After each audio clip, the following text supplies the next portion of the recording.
বিগত সময়ে এই সাম্প্রদায়িক সম্প্রীতিকে বিনষ্ট করার জন্য এখানে বিভিন্ন পক্ষ চেষ্টা করেছে, কিন্তু জুলাই বিপ্লবের মাধ্যমে সেই ষড়যন্ত্রকারী চক্রান্তকারীরা আজকে এই দেশ থেকে পালিয়েছে।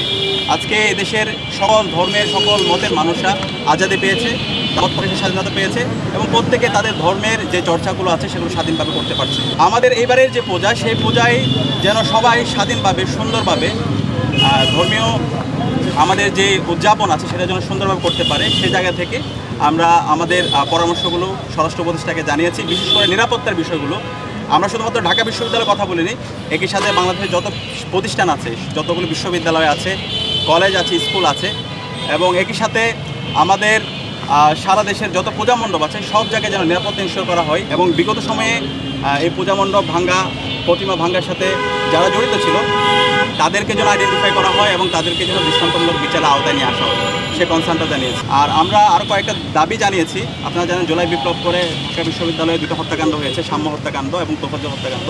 তো তোফাজ্জল হত্যাকাণ্ডের আমরা এটার বিচার অগ্রগতি থাকলেও সাম্য হত্যাকাণ্ডের সামগ্রিক বিচার আমরা অগ্রগতি দেখতে পাচ্ছি না। এটার সাথে কারা জড়িত সেই রিপোর্টগুলো আমরা এখনো পাইনি।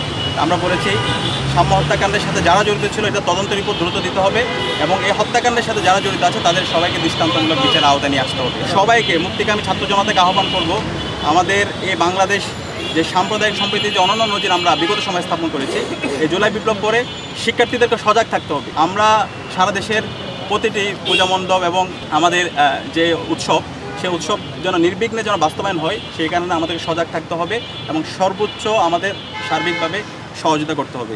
আপনারা জানেন আমাদের বাংলাদেশ, আমাদের এই ভূখণ্ড সাম্প্রদায়িক সম্প্রীতির অনন্য নজির আমরা স্থাপন করেছি। আমাদের এই সাম্প্রদায়িক সম্প্রীতির 1000 বছরের ইতিহাস আছে। এই সাম্প্রদায়িক সম্প্রীতি সারা বিশ্বের বুকে আমরা নজির স্থাপন করেছি।